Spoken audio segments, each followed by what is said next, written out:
નમસ્કાર વિદ્યાર્થી મિત્રો, કેમ છો? આજે આપણે સામાજિક વિજ્ઞાન વિષયમાં ધોરણ 8માં 7મો પાઠ આબોહવાકીય ફેરફાર. તો આજના વિષય વસ્તુના મુદ્દા છે ગ્લોબલ વોર્મિંગની અસરો, જે આપણે ગયા તાસથી શીખતા આવ્યા છે અને એમાં આપણે કન્ટિન્યુ કરીશું. તેમજ પૃથ્વી ઉપર તાપમાન વધારતા પરિબળો, જેનો આપણે ચિત્રનો અભ્યાસ કરવાના છે. તેમજ બિનપરંપરાગત ઉર્જાના સ્ત્રોત, જેના પણ આપણે ચિત્રનો અભ્યાસ કરવાના છે. તો ચાલો બાળકો, પાઠની શરૂઆત કરીએ. બાળકો, આપણે પાઠની આગળ શરૂઆત કરીએ એ પહેલાં જે આપણે ગયા તાસમાં ગ્લોબલ વોર્મિંગની અસરો જે શીખી ગયા હતા તે એકવાર ઝડપથી યાદ કરી લઈએ, અને જે અસરો બાકી છે આપણે પછી તેની ચર્ચા કરીએ. તો આપણે ઝડપથી એકવાર અસરો યાદ કરી લઈએ. તો બાળકો, ગ્લોબલ વોર્મિંગની પહેલી અસર છે વનસ્પતિની ઉત્પત્તિ, તેની વૃદ્ધિનો સમય અને આયુષ્યમાં ફેરફારો આવી રહ્યા છે. તેમજ પક્ષીઓની અમુક જાતિઓ આજે લુપ્ત થઈ રહી છે, એટલે કે નામશેષ થઈ રહી છે, જેમાં આપણે ઉદાહરણો પણ જોયા હતા, જેમ કે ચકલી અને ગીધ. ત્યારબાદ બાળકો, હિમાલયની 2000 હિમનદી એ પીગળી ગઈ છે. તો બાળકો, આજે ગ્લોબલ વોર્મિંગની સમસ્યા એટલી વધી રહી છે કે જેના કારણે હિમાલયનો બરફ પણ આજે પીગળી રહ્યો છે, જેનો અભ્યાસ આપણે ચિત્ર દ્વારા પણ કર્યો હતો. ત્યારબાદ બાળકો, ગ્લોબલ વોર્મિંગની આગળની અસર છે છેલ્લા 10 વર્ષમાં દુષ્કાળ, વાવાઝોડા, અતિવૃષ્ટિ અને પૂરની માત્રાઓ. તો બાળકો, આ બધી કુદરતી આપત્તિઓ એ પણ વધી રહી છે. તો એનું પણ એક કારણ આ ગ્લોબલ વોર્મિંગ છે. ત્યારબાદ બાળકો, વરસાદ વધુ પડતો હતો ત્યાં હવે તેની માત્રા ઓછી થઈ ગઈ છે, અને જ્યાં વરસાદ ઓછો પડતો હતો ત્યાં આજે ખૂબ વરસાદ પડે છે.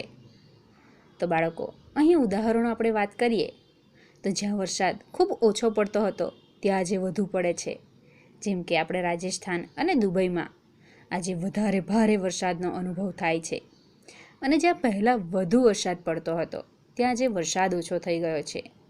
તો ચેરાપુંજી જેવા વિસ્તારોમાં જ્યાં વધુ વરસાદ પડે એવા વિસ્તારમાં આજે અનાવૃષ્ટિ સર્જાય છે.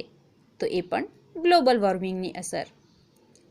ત્યારબાદ બાળકો, આજે ખેતીની અંદર પણ કઠોળના પાકનું ઉત્પાદન એ ઘટી ગયું છે.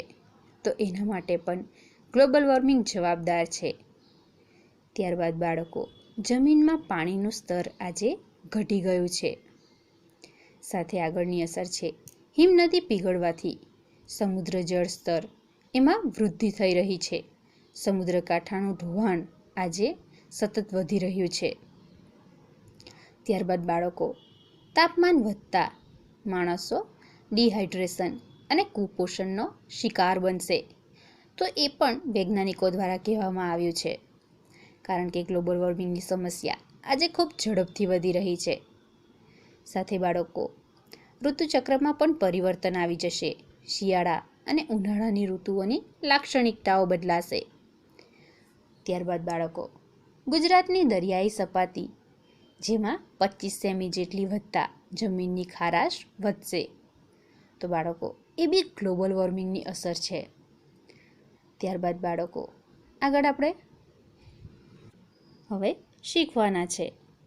તો બાળકો, ચાલો હવે જે આપણે ગ્લોબલ વોર્મિંગની અસરો જે બાકી છે હવે આપણે તેનો અભ્યાસ કરીએ. બાળકો, આપણે ગ્લોબલ વોર્મિંગની અસરોની આગળની હવે વાત કરીએ તો આજે ખેતીના ઉત્પાદનમાં સતત ઘટાડો નોંધાઈ રહ્યો છે. તો એક શેના કારણે? તો એ પણ ગ્લોબલ વોર્મિંગના કારણે. આજે પૃથ્વી ઉપરનું જે તાપમાન વધ્યું છે તો એના કારણે ખેતીને પણ અસર થઈ રહી છે. આજે ખેત ઉત્પાદન ઘટ્યું છે. જે પહેલાંના સમયમાં જે ખેતીનો પાક પાકતો તો એ સારો એવો પાકતો, પરંતુ આજે એનું ઉત્પાદન ઘટી રહ્યું છે. તો આજે ખેતીમાં પણ સમસ્યા એ નોંધાઈ રહી છે. ત્યારબાદ બાળકો, આજે કેટલાય રોગોનું પ્રમાણ એ વધી રહ્યું છે. તો એમાં જો આપણે વાત કરીએ cholera, dengue, malaria, yellow fever એટલે જેને આપણે સાદી ભાષામાં કમળો કહીએ છીએ, તેમજ સ્વાઇન ફ્લૂ, તો બાળકો, એવા કેટલાય રોગો આજે ઝડપથી વધી રહ્યા છે. તો એ માટે એક કારણ તો આ ગ્લોબલ વોર્મિંગ પણ છે. ત્યારબાદ બાળકો, આગળની અસરની હવે આપણે વાત કરીએ તો માલદીવ, બાંગ્લાદેશ, ફિલિપાઇન્સ ટાપુઓ, વેસ્ટ ઇન્ડિઝ ટાપુઓ અને ઓસ્ટ્રેલિયા ખંડના કાંઠાના વિસ્તારો આજે ડૂબમાં જશે. એટલે કે આ બધા માલદીવ, બાંગ્લાદેશ, ફિલિપાઇન્સ ટાપુ, વેસ્ટ ઇન્ડિઝ ટાપુ અને ઓસ્ટ્રેલિયાના જે કાંઠાના વિસ્તારો છે, કિનારાના જે વિસ્તારો છે આજે તે પાણીની અંદર ડૂબી રહ્યા છે અને ભવિષ્યમાં વધુ ડૂબતા જશે. તો એ માટે પણ ગ્લોબલ વોર્મિંગ જવાબદાર છે. બાળકો, આગળ આપણે વાત કરી ગયા કે આજે હિમાલયની કેટલી નદીઓ એનું પ્રમાણ વધી રહ્યું છે. કેમ?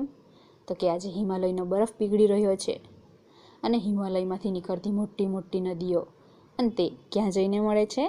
સમુદ્રમાં. તો બાળકો, આજે સમુદ્ર વિસ્તારનું પ્રમાણ એ ઝડપથી વધી રહ્યું છે અને એના કારણે આજે કેટલાય ભૂમિ વિસ્તારો એ પાણીમાં ડૂબી રહ્યા છે. તો બાળકો, માલદીવ, બાંગ્લાદેશ, ફિલિપાઇન્સ ટાપુઓ, વેસ્ટ ઇન્ડિઝ ટાપુઓ, ઓસ્ટ્રેલિયા ખંડના પણ આજે કેટલાક વિસ્તારો એ ડૂબી રહ્યા છે અને ભવિષ્યમાં એ વધુ ડૂબતા જશે એમ કહેવાયું છે.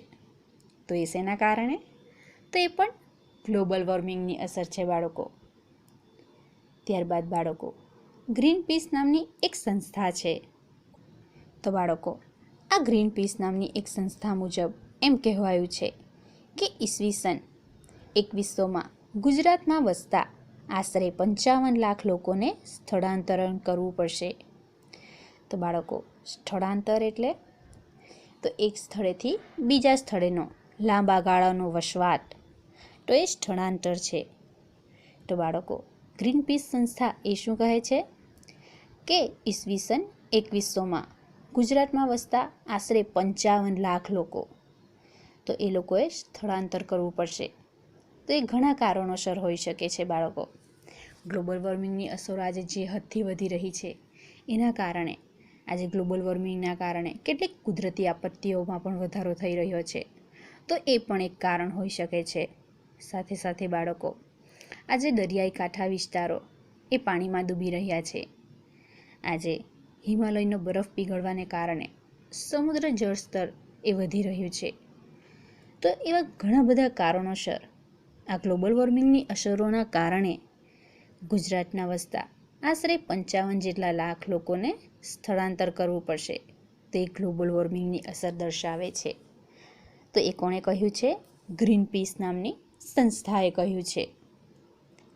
ત્યારબાદ બાળકો, આગળની આપણે ગ્લોબલ વોર્મિંગની અસરોની વાત કરીએ તો આજે વૈશ્વિક તાપમાન વધવાને કારણે ફૂલો પોતાની ખુશ્બુ ગુમાવી રહ્યા છે. બાળકો, ફૂલો એ તો કુદરત દ્વારા પ્રાપ્ત થાય છે અને એની અંદર કુદરતી એવી સુગંધ હોય છે ફૂલોમાં. છતાં પણ આજે તાપમાન એટલે કે ગ્લોબલ વોર્મિંગની સમસ્યા જે હદથી વધી રહી છે, તો એના કારણે આજે ફૂલો પણ પોતાની ખુશ્બુ એ ગુમાવી રહ્યા છે. સાથે બાળકો, આગળની ગ્લોબલ વોર્મિંગની અસરની આપણે વાત કરીએ તો મધપૂડા હવે નામશેષ થઈ રહ્યા છે. આજે આપણે મધપૂડા એ બધી જ જગ્યાએ નથી જોઈ શકતા. જે આજથી થોડા વર્ષો પૂર્વે આપણને ક્યાંય ને ક્યાંય મધપૂડા દેખાતા, પરંતુ આજે એ મધપૂડા પણ ઘટી રહ્યા છે, નામશેષ થઈ રહ્યા છે. તો બાળકો, એ પણ એક સમસ્યા છે જે ગ્લોબલ વોર્મિંગની સમસ્યા છે. બાળકો, આજે મધ આપણને આસાનીથી એટલું નથી મળવા કરતું અને ચોખ્ખું મધ તો મળતું જ નથી. તો મધપૂડા નામશેષ થઈ રહ્યા છે. તો એ માટેનું એક કારણ આ ગ્લોબલ વોર્મિંગ છે. તો બાળકો, અહીં આપણી ગ્લોબલ વોર્મિંગની અસરો એ પૂરી થાય છે. આપણો ગ્લોબલ વોર્મિંગની અસરોનો જે ટોપિક છે એ અહીં પૂરો થાય છે. તો બાળકો, અહીં તમને ગ્લોબલ વોર્મિંગની અસરો સમજ પડી ગઈ હશે. તો બાળકો, આ આપણે તૈયાર કરી લેવાની છે. બાળકો, આજનો આપણો આગળનો ટોપિક છે પૃથ્વી ઉપર તાપમાન વધારતા પરિબળો.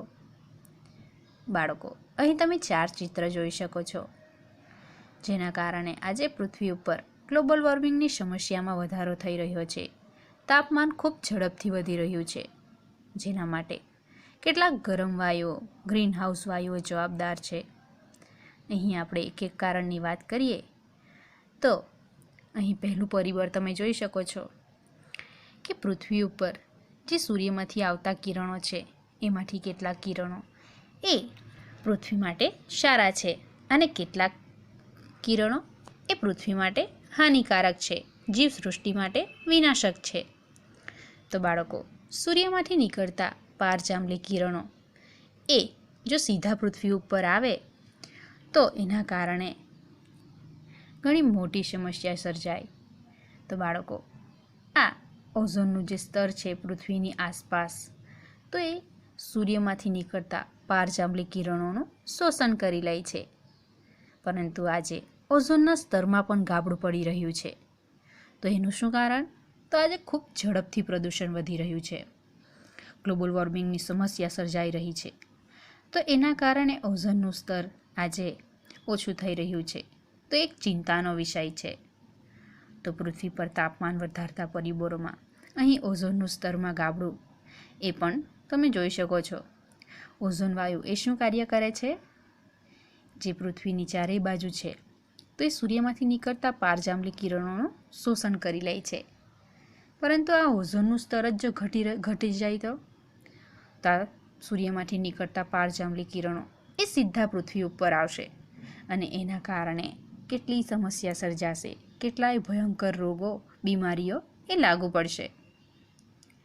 ખેતી ઉપર પણ ભયંકર અસરો થશે. ત્યારબાદ બાળકો, અહીં તમે બાજુનું ચિત્ર જોઈ શકો છો, જે ફ્રીજ છે. તો એના ઉપયોગના કારણે આપણને ખબર છે કે ફ્રીજમાંથી CFC એટલે કે ક્લોરોફ્લોરા કાર્બન એ છૂટો પડે છે. તો એના કારણે પણ આજે તાપમાનમાં વધારો થઈ રહ્યો છે, ગ્લોબલ વોર્મિંગની સમસ્યા સર્જાઈ રહી છે. ત્યારબાદ બાળકો, અહીં તમે જોઈ શકો છો જે ફેક્ટરીમાંથી નીકળતા ધુમાડા, એના કારણે પણ આજે હવામાં કાર્બનનું પ્રમાણ વધી રહ્યું છે. એના કારણે આજે ભયંકર બીમારીઓ થઈ રહી છે. પ્રદૂષણ વધવાને કારણે આજે ગ્લોબલ વોર્મિંગની સમસ્યા એ ખૂબ ઝડપથી વધી રહી છે. તાપમાનમાં પણ ખૂબ ઝડપથી વધારો થઈ રહ્યો છે. તો એ તમે જોઈ શકો છો. ત્યારબાદ બાળકો, AC એ પણ તમે જોઈ શકો છો, જેમાંથી પણ CFC એટલે કે ક્લોરોફ્લોરા કાર્બન એ છૂટો પડે છે. તો બાળકો, એ પણ ગ્લોબલ વોર્મિંગની સમસ્યા વધારનારું એક પરિબળ છે. તો બાળકો, અહીં પૃથ્વી પર તાપમાન વધારતા આ પરિબળો તમે જોઈ શકો છો. ત્યારબાદ બાળકો, આપણો આગળનો ટોપિક છે બિનપરંપરાગત ઉર્જાના સ્ત્રોત, જેનો પણ આપણે ચિત્ર દ્વારા અભ્યાસ કરવાના છે. બાળકો, આજે બિનપરંપરાગત ઉર્જાના જે સ્ત્રોત છે એના ઉપયોગના કારણે કોઈ પણ પ્રકારનું પ્રદૂષણ નથી ફેલાતું. તો બાળકો, આ પર્યાવરણ ઉપયોગી ટેકનોલોજી છે કે જેના કારણે આજે વીજળી ઉત્પન્ન કરવામાં આવે છે. તો બાળકો, અહીં આપણે વાત કરીએ તો પહેલું ચિત્ર તમે જોઈ શકો છો, સૌર ઉર્જા, જે સૂર્યમાંથી આવતી ગરમી, સૂર્યના કિરણોમાંથી આ સૌર ઉર્જા ઉત્પન્ન કરવામાં આવે છે. ત્યારબાદ બાળકો, બાજુનું ચિત્ર તમે જોઈ શકો છો, પવન ઉર્જા દ્વારા પણ અહીં વીજળી મેળવવામાં આવે છે. તો બાળકો, તમે પવનચક્કી જોઈ શકો છો, જે મોટી મોટી પવનચક્કી છે. તો એના કારણે પવન ઉર્જા પ્રાપ્ત થાય છે. ત્યારબાદ બાળકો, બાજુનું જે ચિત્ર છે એમાં પણ પવન અને સૌર ઉર્જા છે, જે તમે જોઈ શકો છો, જેમાં સોલર પેનલ અને પવનચક્કી બેઉ છે. એટલે અહીં તમે જોઈ શકો છો પવન, સૌર ઉર્જા. ત્યારબાદ બાળકો, ભરતી, ઓટ ઉર્જા. તો બાળકો, સમુદ્રની ભરતી અને ઓટમાંથી પણ અહીં ઉર્જા પ્રાપ્ત કરવામાં આવે છે. તો બાળકો, અહીં આ બધા જે ઉપકરણો છે એના કારણે કોઈ પણ પ્રકારનું પ્રદૂષણ નથી ફેલાતું અને આપણને ઉર્જા એ પ્રાપ્ત થાય છે. તો આ બિનપરંપરાગત જે ઉર્જાના સ્ત્રોત છે, જો એનો ઉપયોગ કરવામાં આવશે તો ગ્લોબલ વોર્મિંગની સમસ્યા એ કંઈક અંશે આપણે સુલઝાવી શકીશું. તો બાળકો, આજે આપણે અહીં સુધી રાખવાના છે. અને હવે પછીના તાસમાં જ્યારે આગળ મળીશું ત્યારે આપણે આગળનું શીખીશું. આજે આપણે અહીં સુધી રાખીએ.